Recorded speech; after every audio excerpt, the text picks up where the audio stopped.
Have you ever heard of the Tylenol Murders?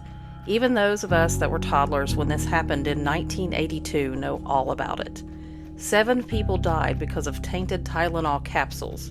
3 of them belonged to one family. How many bottles were affected is unknown. And while the case still runs cold, there was one suspect.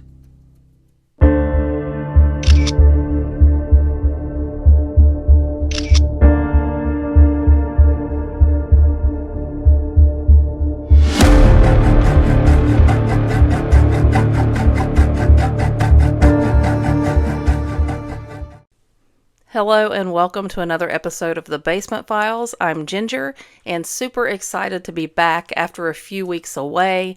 We've had all kinds of family things going on, from archery tournaments to everything under the sun. And I was also sick for a little while too, and you definitely would not have wanted to hear that. But anyway, today's episode is really exciting for me because this is something that I remember from when I was little. And although it happened when I was just 2 years old, I heard about this my entire childhood. So when I asked my almost 16-year-old daughter if she knew anything about the Tylenol murders, she had no idea. She's like, no, I've never heard of this. Well, that is what kind of inspired me to do this episode, because there are a lot of folks out there that don't, especially those born well after it happened. So here we go. And if you need a refresher, just sit down, relax, and take a listen at all of these crazy details that I dug up. 7 people were killed in the Chicago area when extra strength Tylenol capsules were laced with cyanide. It wasn't apparent that the bottles had been tampered with. This caused a recall of the pain and fever reducer. While 7 deaths were involved in the original crime, others died as a result of copycat murders. This case is what led to the way our over-the-counter medications are packaged today, and to the reform of anti-tampering laws. Unfortunately, this case has not been solved. There have been no charges, absolutely nothing. The only conviction that was even closely related to this crime was when James William Lewis wrote a letter to Johnson & Johnson demanding $1 million in exchange for the murders to stop. Well, of course, when he was caught, he was convicted of extortion and got some prison time for that. But later on, he became the prime suspect in this case. And it wasn't just because of this wacky idea that he was going to get Johnson & Johnson to pay him money. There are plenty of other reasons as to why there were eyes on him. But before I get into the nitty-gritty of this case, I want to take a moment and talk about the victims. In Basement Files fashion, we always want to make sure that the victims are recognized like they should be. On September 28, 1982, around 6:15 a.m., 12-year-old Mary Kellerman took an extra-strength Tylenol capsule for a headache and sore throat, and then she went back to bed. She was just too sick to get ready and go to school that day. Her father heard her go back to the bathroom, and then he heard a thud. He opened the bathroom door and found Mary lying unconscious on the floor in her pajamas. By 10 o'clock that morning, this young 7th grader who had goldfish, 3 dogs, and a pony was dead. She was an only child, and despite her young age, her parents already had a car in the garage waiting for her 16th birthday. She never got to drive that car. Mary had just started babysitting to buy treats for her dogs and little gifts for her parents. She was a kind and giving young lady. She had a fantastic heart. 6 more people followed after Mary died. All of them were healthy, so their sudden deaths were shocking for everybody. Approximately after an hour Mary died, a 27-year-old postal worker, Polish-born Adam Janis, took the day off because he wasn't feeling well. After picking up his kids from preschool, he stopped at a grocery store, which was the Jewel Osco in Arlington Heights, to buy Tylenol, and he also picked up some flowers for his wife. He picked up the bottle of Tylenol while he was there because he woke up not feeling well. When he got home, he took 2 capsules, Only a few moments passed and he collapsed. He was rushed to the hospital. So the Janus family was told that he died of a heart attack. It was difficult for the family to believe this because he was healthy. His heart, from what they knew, was perfectly fine. So saying that he died of a heart attack was kind of a very suspect thing for them. Adam's brother, 25-year-old Stanley Janus, who had just gotten married to 20-year-old Teresa, went to Adam's house after his passing to assist with funeral planning. When Stanley and Teresa arrived at Adam's home, the tainted bottle of Tylenol was still there. Stanley had a severe backache, so Teresa gave him 2 capsules from that very bottle.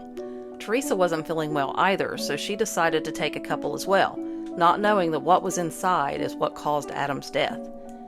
Shortly after Stanley and Teresa took the capsules, Stanley said, "My God, I feel bad," and then collapsed. A family member called 911. Paramedics arrived and started working on Stanley, unable to revive him. While the paramedics were working on Stanley, Teresa collapsed. At first, the paramedics believed she fainted out of distress, but then they realized that she was dealing with the same thing that took her brother-in-law, and now her. Both Teresa and Stanley passed away. But Teresa's death occurred 2 days after Stanley, which was on October 1st, 1982, when her life support was removed. Adam and Stanley had another brother named Joe. Joe was with Stanley when he fell ill, and actually he and Stanley, they owned an auto parts store together. Well, Joe said that when Stanley fell ill and fell to the floor, white stuff was coming out of his mouth. His eyes rolled back into his head. Right before Teresa collapsed, she grabbed the then Arlington Heights Fire Department Lieutenant, Kramer, while he was working on Stanley. Kramer had turned her over and said her pupils were fixed and dilated. They weren't reacting to light at all. It was determined that the amount of cyanide that was in Teresa's system could have killed 26 elephants. At the funeral where Adam, Teresa, and Stanley's caskets were carried into the church, which was the same church that Teresa and Stanley had been married in 3 months before, the Janus's father practically threw himself on top of the caskets, almost tipping them over. Mary Lynn Reiner also bought a bottle of Tylenol after giving birth to a baby boy just 6 days before. The mom of 4 took the capsules and decided to feed her son. The 27-year-old fell to the kitchen floor, had a seizure, and she died on September the 30th. Single mom Mary McFarland was at her job in a shopping mall just outside of Chicago. She wasn't feeling great, so she took a couple of Tylenol capsules.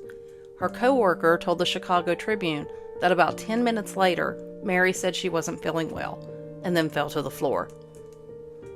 The pills were taken around 6:45 p.m., and around 6:55 p.m. she was on the floor. Like Mary Reiner, she died on September 30th. At 9:16 p.m., 35-year-old flight attendant Paula Prince went to Walgreens on her way from Chicago O'Hare International Airport and purchased a bottle of extra-strength Tylenol. She got home, got ready for bed, and took a single Tylenol capsule. She was found dead in her bed by her sister and a friend 2 days later. It took less than 24 hours for 5 bottles of extra-strength Tylenol to kill 7 people. This caused a lot of confusion, though, because they were all healthy people. Their friends and family knew that heart failure or heart attack or whatever it was not right. But the Janus deaths were the key to linking the 7 deaths to tainted Tylenol. Kramer, the lieutenant with the fire department that I mentioned earlier, was part of the team that made this discovery. This team worked quickly, and it resulted in the removal of Tylenol from store shelves and homes.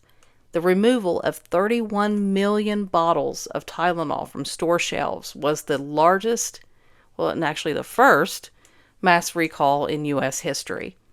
It is impossible to determine exactly how many lives were saved by Kramer and his team's rapid discovery that made its way to Tylenol so that they could do this $300 million removal of the drugs. And, of course, there's the wildfire communication that occurred to the public to dispose of what was in their homes which, again, we don't know how many of those bottles were tainted. We don't know how many lives were saved. But there is another hero in this case, and her name is Nurse Helen Jensen. And she ended up working alongside Kramer in this case. Jensen was actually working the Janice case when she received a call from Kramer. They quickly started comparing notes, which led Janice to sound the alarm at the hospital. She said she went back to the ER, told the medical examiner about the connection that she and Kramer found. The police were there as well. And you know what they did? Take a guess. You'll probably guess it correctly that they didn't believe her. They just laughed at her. She was telling them it had to be the Tylenol because that was the one common denominator in all 3 cases. All 3 Janice deaths. They took the Tylenol from the same bottle. They just didn't believe her. She was so mad at them that she actually stomped away from them. She was stomping her feet. No matter how agitated and adamant she was, they just would not listen. But to prove that she was right, she went to the Janice home. A police officer accompanied her, and there she found the bottle of Tylenol. She opened it up, poured them out on the counter. She counted the number of pills in the bottle.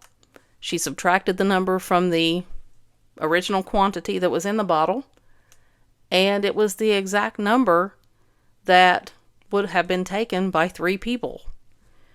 Well, she continued the search of the Janice home and looked for other clues. She even went through their garbage, and she found the receipt.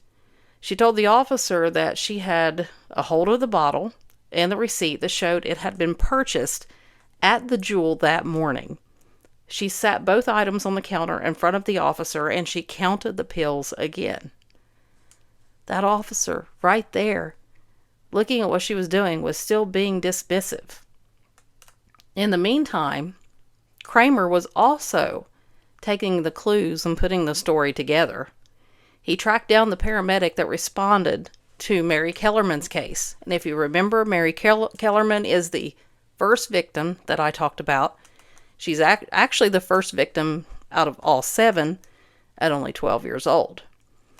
The paramedic told Kramer that the little girl died that morning, and she had also taken Tylenol. She also had the same symptoms that the Janice family had. Kramer then, just like Jensen, reported the findings to the hospital, but he was also dismissed. They just kind of shrugged him off like, really, Tylenol? You think Tylenol is the reason why these people have died? Well, Jensen, she was very upset over not being believed. And now we've got Kramer. He's not been believed. Well, she goes home. She vents to her husband. She has a stiff drink. Now, I'm not a drinker, but at this point, I absolutely do not blame her for just kind of wanting to decompress a little bit. She was so wired that she couldn't go to bed until like 5:30 in the morning. And it wasn't long after that her husband woke her up because he got up early and he was watching the morning news. And he goes to the bedroom, wakes her up and says, "You're right. It was the Tylenol because it's on the news."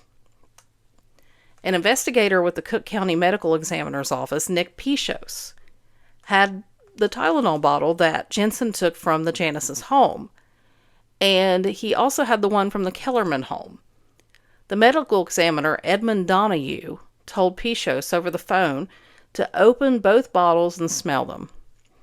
What Pichos smelled was an almond odor, which indicates cyanide. Luckily, the investigator was able to smell cyanide because, crazy fact, only 50% of people in the world are able to pick up that odor. And it just so happened that Pichos had the ability to pick up that odor. And that's an extremely important fact in this case. It was after a September 30th press conference when police drove the streets of Chicago. They used bullhorns to tell people to throw away the Tylenol in their medicine cabinets. Public health workers, they went door to door with flyers, And at the same time, while all of this is going on, the stores are pulling the painkiller from their shelves. While officials knew that something was wrong with the Tylenol, what they didn't know yet is that it gets creepier than this. But the bottles were sent off for testing, but before the results could come back, Dr. Thomas Kim, like Pichot's and Donahue, suspected that the capsules contained cyanide. That's the only thing that he could think of that would kill its victims that quickly. So it was 1 o'clock a.m. on September 30th when the lab results came back. So they came back pretty quickly. And this really sounded an alarm. I mean, if the alarm hadn't already been sounded very loudly, this does it. Because it got the authorities on the move.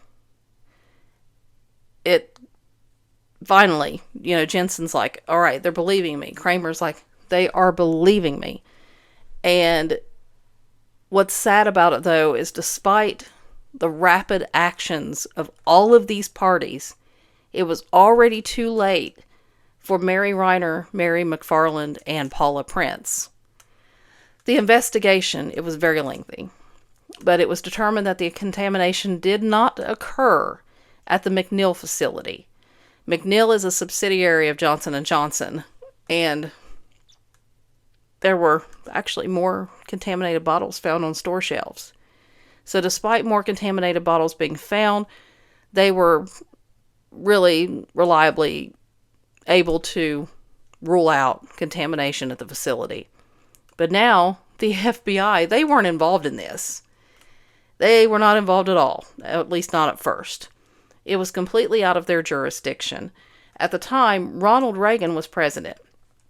He ordered the FBI to find a law that would allow them to squeeze their way into this case. The law that they found was the truth in labeling laws.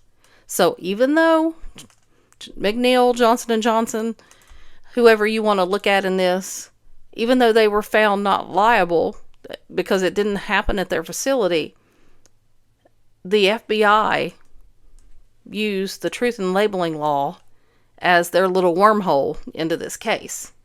They tried to say that Johnson & Johnson had failed to list cyanide as an ingredient on their labels. Seriously.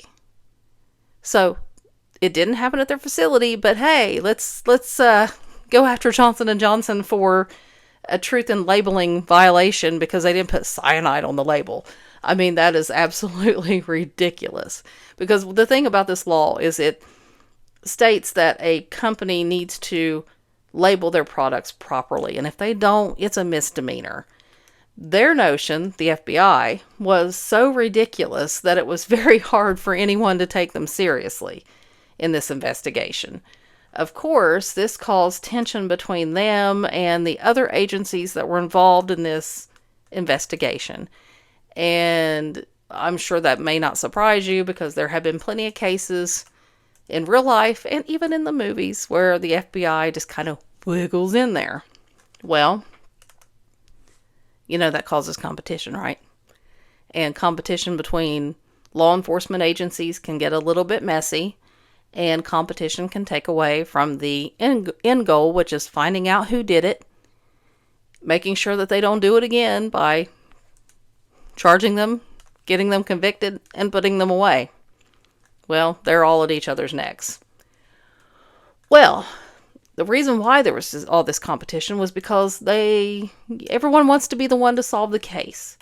But one thing the FBI did was ask the Soviets if they happened to have any satellites looking at those stores so that they could see who was going in and out.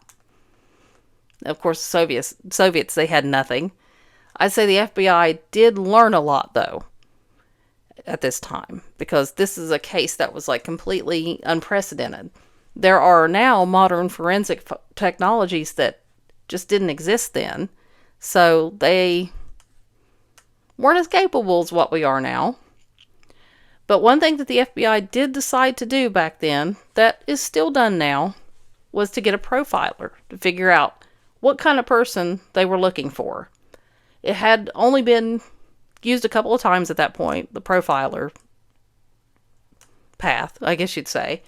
But this right here was the perfect opportunity for them to use a profiler again. So they tapped well-known profiler John Douglas. So he's brought into the picture, and he determined that the murderer would be male. His idea is that a man would be more likely to carry out a mass killing, whereas a woman's focus tends to be on a single person that she knows rather than a stranger. He figured the person abused animals, had a violent past. The one aspect of this, though, that was quite odd is that he said the person would probably gravitate towards someone who wore a blue suit with a red tie and had gray hair. No idea. But anyway, I mean, if you're going, so was I. But profilers of other cases have said weirder things and actually been right. Eventually, though, the families of the 7 victims, they did file a wrongful death lawsuit against McNeil. A settlement was actually reached before it could go to trial. Actually, the settlement was reached the day before the case went to trial. So although McNeil, Johnson & Johnson, it was found that there was no tampering at the facility level, I think it was the fact that the packaging was made in a way that didn't prevent it that led to this lawsuit that then led to a settlement. Well, police determined that the murderer had purchased the bottles, contaminated the capsules with cyanide at home, and then took them back to the store or stores where the victims purchased them. Makes sense, because they're not going to stand there in the store and contaminate them and risk getting caught. So they're going to go around and buy them, not necessarily at the same store. They're probably going to go to 5, 6, 7 different stores, because it would be extremely suspicious to purchase X amount of bottles, however many this person purchased. But what made this so easy was the fact that Tylenol was sealed by a simple cap. I mean, if you're watching on YouTube, then you've seen some of the pictures that I have shared as to what a 1982 extra strength Tylenol bottle looked like. But anyway, there was no one arrested for this crime. But there was one man, and I mentioned him earlier in this episode. He ended up being a decades-long suspect, and his name was James William Lewis. So 1 week after the Tylenol murders, Lewis sent a nice handwritten letter to Johnson & Johnson demanding that they deposit $1 million into a bank account in order to make the poisoning stop. This caused him to land a very handsome extortion conviction with a 20-year prison sentence that he spent 13 years of in prison. And although he claimed to be responsible for the murders in the letter, there was never any physical evidence that linked him to the killings. He denied any connection, stating that the admission in the letter was just for the purpose of landing $1 million from Johnson & Johnson. But one little thing that's kind of interesting about Lewis, or actually I wouldn't even call it little, it's kind of a significant detail, is that 4 years before the Tylenol murders, he had been charged with murder when authorities found human remains in his home. But those charges were dropped. And that's something that I really feel like I need to dig into a bit, because I would like to know why those charges were dropped when there were human remains found in his home. I didn't dig into it right now because this episode's kind of long, so I may put together a little bonus for you guys. But anyway, there ended up being a lot of copycat cases. And I want to talk about those for a moment, because there were 270 of them. And there were things like rat poison, hydrochloric acid that had been added to pills, sodium hydroxide had been added to pills, and even chocolate milk. There were razor blades found in frankfurters, and sewing needles found inside chocolate bars. And they're probably starting to think, oh, that's where the whole check your Halloween candy thing came from. And it actually is. Because at that time, when needles were being found in chocolate bars, trick or treat was canceled in a lot of communities. And as I was growing up, I was not allowed to eat any of my candy while I was trick or treating. I had to wait till I got home so that my parents could check my candy to make sure that there were no holes or anything that indicated that it had been tampered with. And it's because of the Tylenol murders and all of the copycat cases that happened afterward that to this day we're very, very cautious when it comes to trick or treat or any kind of candy that's been received from strangers. I mean, I would get a little aggravated because I couldn't eat my candy until my mom or dad checked it because I wanted it right then and there. And if they weren't ready to check it, I had to wait. So, I do try to check my kids' candy like as soon as I possibly can because, they could get a little whiny about it. But anyhow, this is when Tylenol, though, decided that it was time to make a huge move. And that was to start developing tamper-resistant packaging. If the foil seal was broken, so this is what they were going for. If the foil seal was broken, you don't use the product. This became the industry standard for over-the-counter medications and supplements. And I know that foil at the top of the bottle there that the bottle's sealed with is very familiar to all of us, and it is very important. But anyway, Johnson & Johnson, they also introduced the caplet, which is a more difficult to tamper with pill than the capsule. This was considered the greatest corporate response to a crisis in American history. Food manufacturers then followed by creating packaging that made it obvious if it had already been opened. Tampering also became a federal offense with the passage of the 1983 Tylenol bill. It was through this bill that one person was sentenced to 90 years in prison for a Tylenol murder copycat crime. And I need to talk about this woman. I need to talk about Stella Maudine Nickel. Stella Maudine Nickel is currently serving a prison sentence for the poisoning of Excedrin capsules. She placed a lethal amount of cyanide in these capsules, which resulted in the deaths of her husband Bruce and someone she didn't even know, named Sue Snow. Nickel was convicted in 1988 and became the very first under federal product tampering laws to be convicted. Her husband Bruce had arrived home from work with a headache. He grabbed the extra strength Excedrin bottle and took 4 capsules to ease his pain. Moments later, he collapsed. Bruce died at Harborview Medical Center in Seattle, Washington after they were unable to revive him. At first, Bruce's death was ruled natural causes. The physicians that had attended him said it was due to emphysema. Less than a week later, a second death occurred. It was that of Sue Snow, a 40-year-old book manager who took 2 Excedrin capsules the morning of June 11th.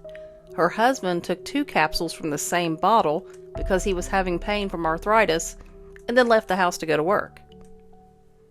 At 6:30 a.m., the couple's 15-year-old daughter found Sue Snow on the floor in her bathroom. She wasn't responding and her pulse was very faint. Paramedics transported her to Harborview Medical Center, the hospital where Bruce had died. She also succumbed to the poisoning there. When Sue Snow was being autopsied, the medical examiner noted the strong smell of almonds. Now remember, only half of the population can pick up on the smell of cyanide. Well, testing revealed that acute cyanide poisoning was in fact the reason for her death. Upon investigation of her home, it was determined that the cyanide placed in Excedrin capsules was why Sue Snow died. 3 more capsules in the bottle were laced with cyanide as well. Her husband, the only reason why he didn't die was because he just happened to grab capsules that didn't contain the poison. And naturally, people in Washington, they get wind of this and they're like, holy moly, this is bad. And they're scared, especially when authorities had located another tainted bottle from the same lot in a grocery store in Kent, Washington. And Bristol Myers, the manufacturer of Excedrin, they had to do a Johnson & Johnson and pull the pills off of the market in the Seattle area. Several drug companies decided, hey, we're going to come together and we're going to offer a $300,000 reward for the capture of the people that are responsible for this, because it's really shaking up the pharmaceutical industry as far as over-the-counter medications go. And it was resulting in losses for everybody because it made everyone afraid to buy over-the-counter painkillers, or really over-the-counter anything, because of the potential that it could have been tampered with and poisoned. Well, because all of this is getting so highly publicized, Nickel decides to come forward and say, hey, my husband also died after taking pills from an Excedrin bottle from the same lot number that you guys have found contaminated pills from, So she decided to take 2 Excedrin bottles in her home to authorities. The FDA had also found that her husband's remains contain cyanide. And then when the bottles are tested, the 2 bottles that she turned over are tested, they find that there are capsules inside that have cyanide. Well, at first, all eyes are on Bristol Myers. And here we've got Nickel and Sue Snow's husband both filing a wrongful death lawsuit against Bristol Myers. However, the FDA conducted an investigation and they found that there was no cyanide in the Bristol Myers facility. Still, all Excedrin pills were recalled by the pharmaceutical company. They pulled them from all the store shelves in the United States. They let consumers know that bottles in their homes may have been contaminated and to throw them away. Don't take any pills. Just throw them in the garbage. So again, we're in a situation where we don't know how many have been contaminated. But here we go. In the same store where Sue Snow bought the contaminated Excedrin, a bottle of Anacin 3 was also found to have cyanide. Washington State then decided, okay, we're going to institute a 30-day ban on the sale of non-prescription painkillers. Now, if that happened now, and I didn't already have some Tylenol or ibuprofen on hand or whatnot, then we would really be in trouble because I'm getting older and things hurt. But anyway, when the contaminated capsules were looked at very closely, there were these green flecks of something that was kind of hanging out in the cyanide powder. Further tests showed that it was an algicide used in aquariums, and it goes by the name algae destroyer. To get to the bottom of this, Nickel and Webb King, now Webb King is actually Sue Snow's, see, it's one of those days and I can't talk, Sue Snow's husband. They were asked to take polygraph exams. Well, Webb King is like, yeah, I'm good with this. I'm fine. I will take a polygraph. Go for it. Ask me anything. Nickel, who by the way had an alcohol issue, like a really bad one apparently, decided, I can't do this. I'm too shaken up, was her response. Authorities were suspicious because Nickel said that she had purchased the bottles at 2 separate times, but there were only 5 bottles out there that were contaminated, and she had 2 of them. Things started to kind of add up when a $76,000 life insurance policy was found, and she could get an additional $100,000 if his death was an accident. Bruce's signature was actually on 2 of the insurance documents.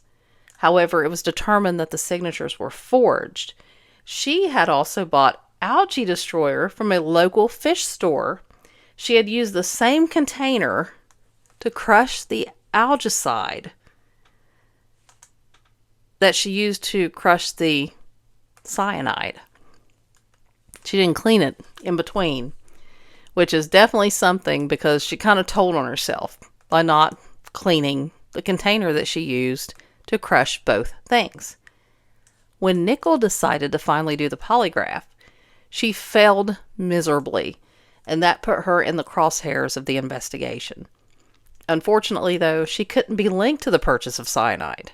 And now you're probably thinking, what? How could she not have been purchased or, linked to the purchase of this? Because, she obviously had it.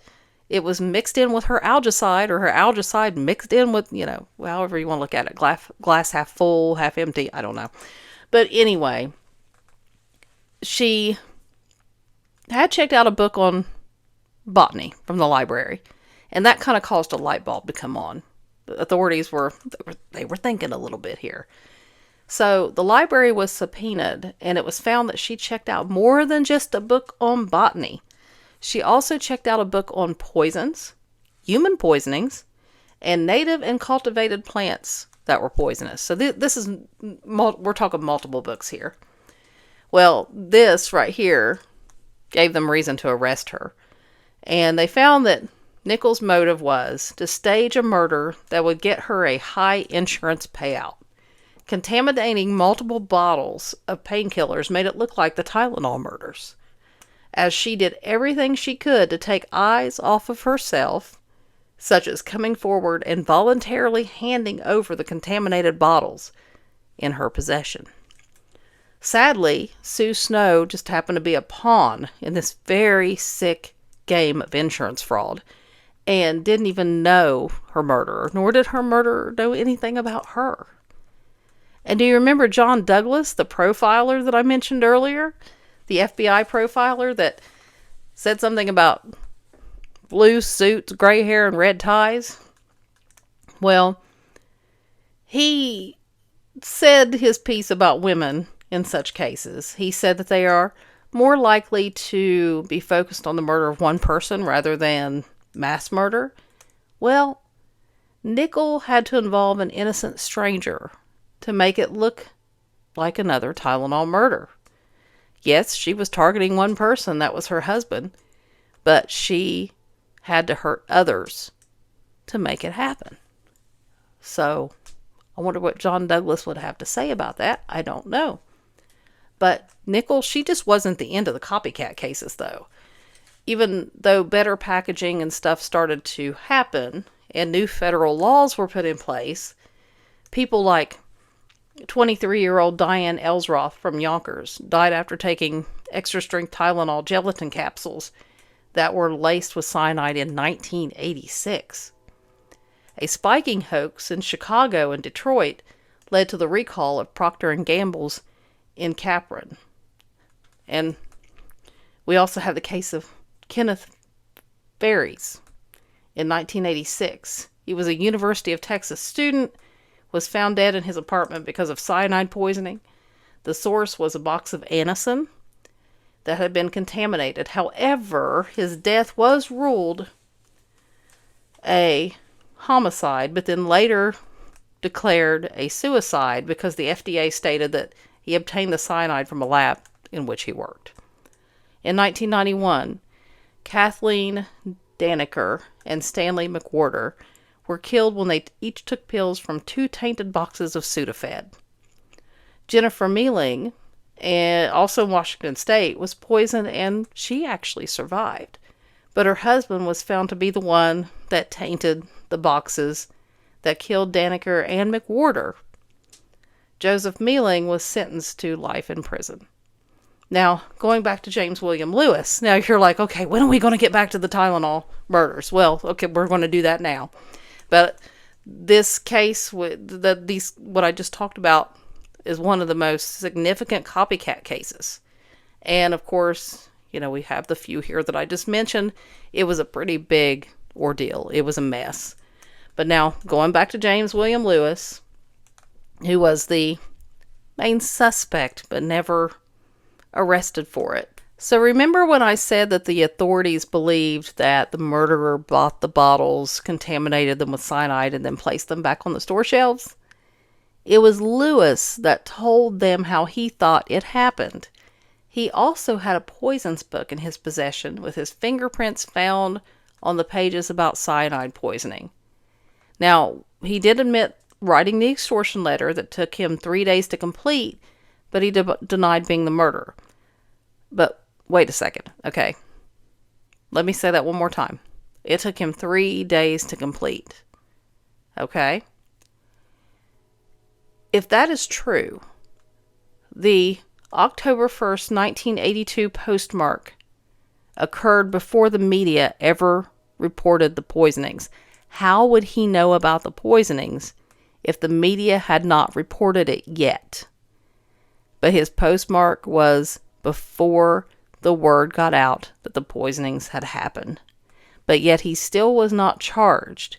He and his wife gave DNA samples, which didn't match the DNA samples on the bottles.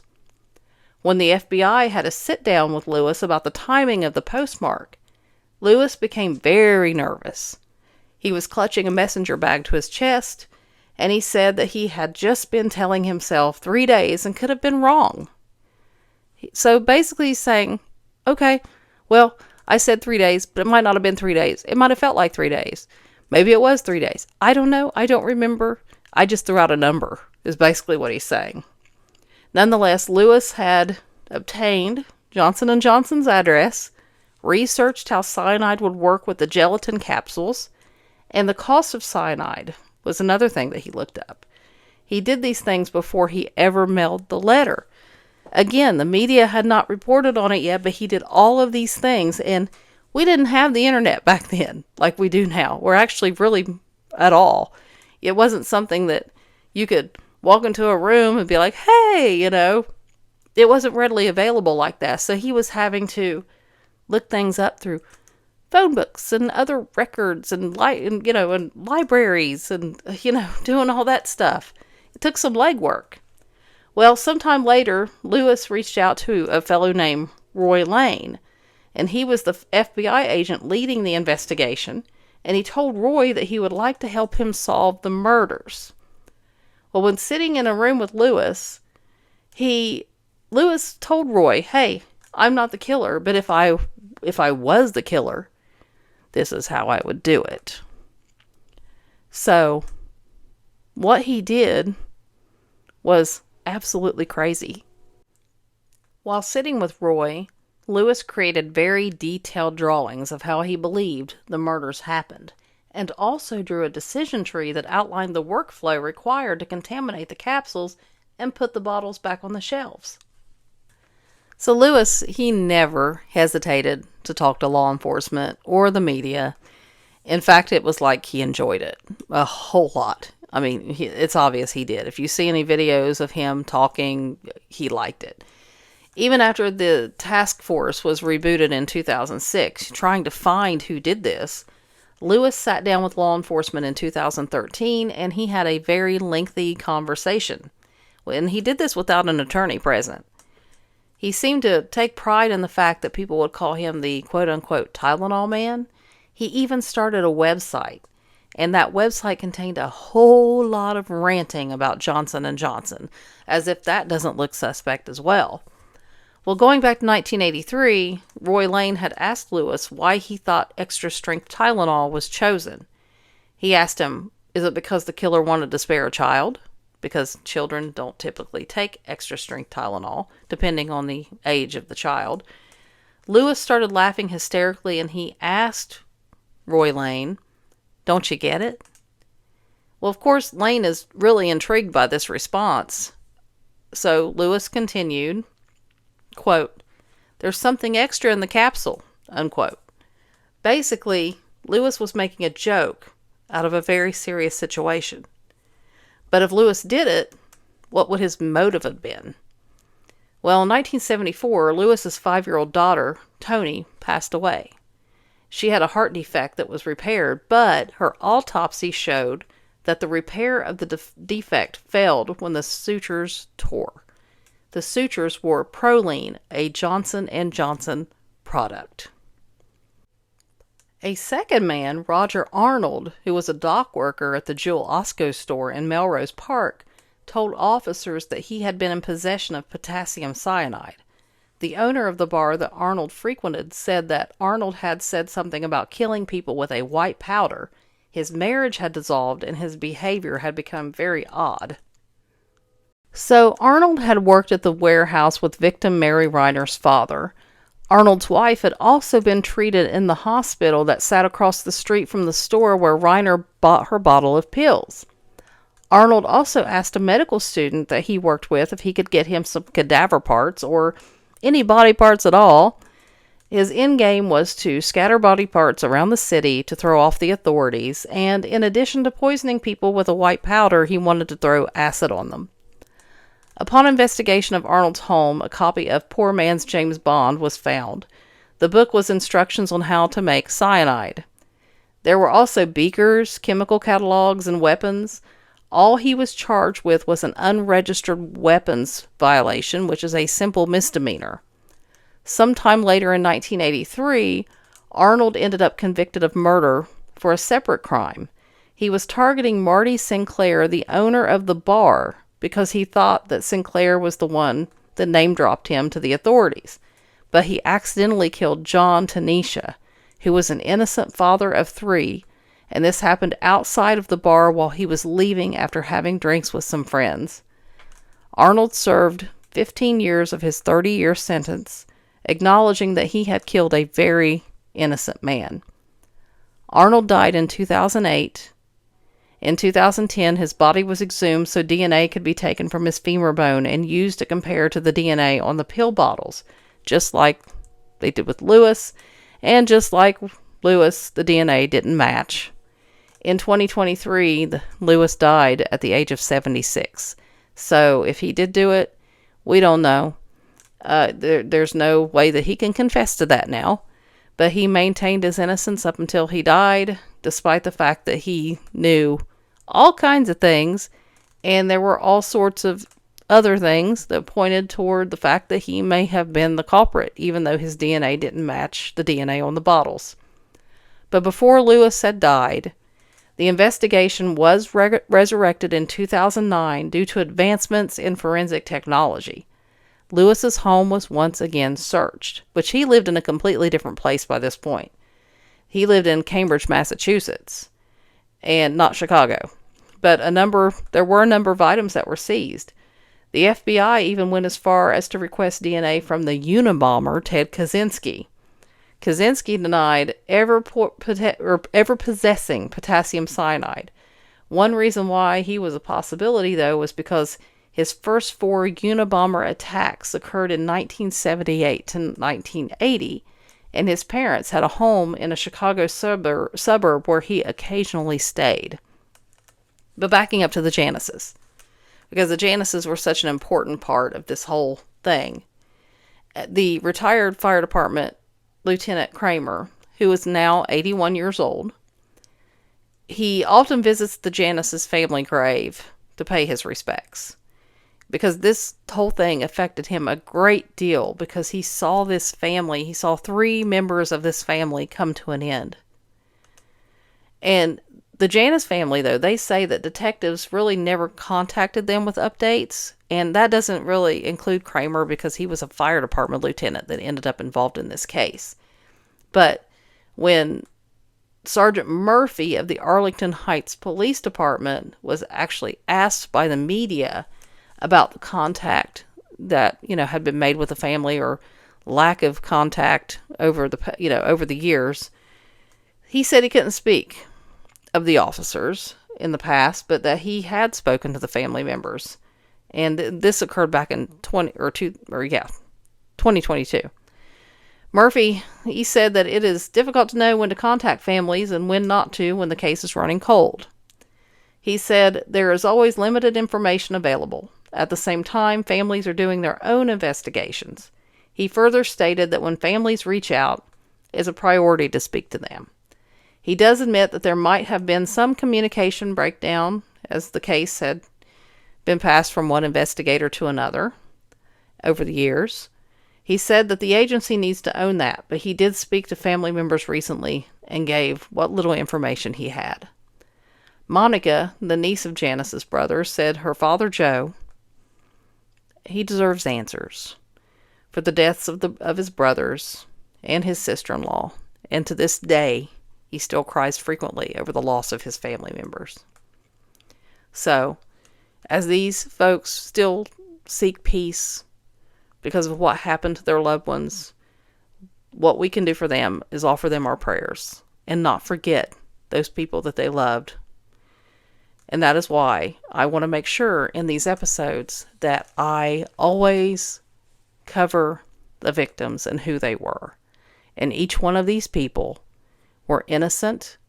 Each one of these people were loved. And each one of these people are going to continue to be remembered.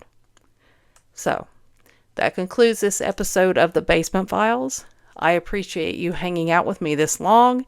I feel like my voice is starting to go a little bit, but that's okay. And I hope that you join me the next time on the Basement Files. Be good and God bless.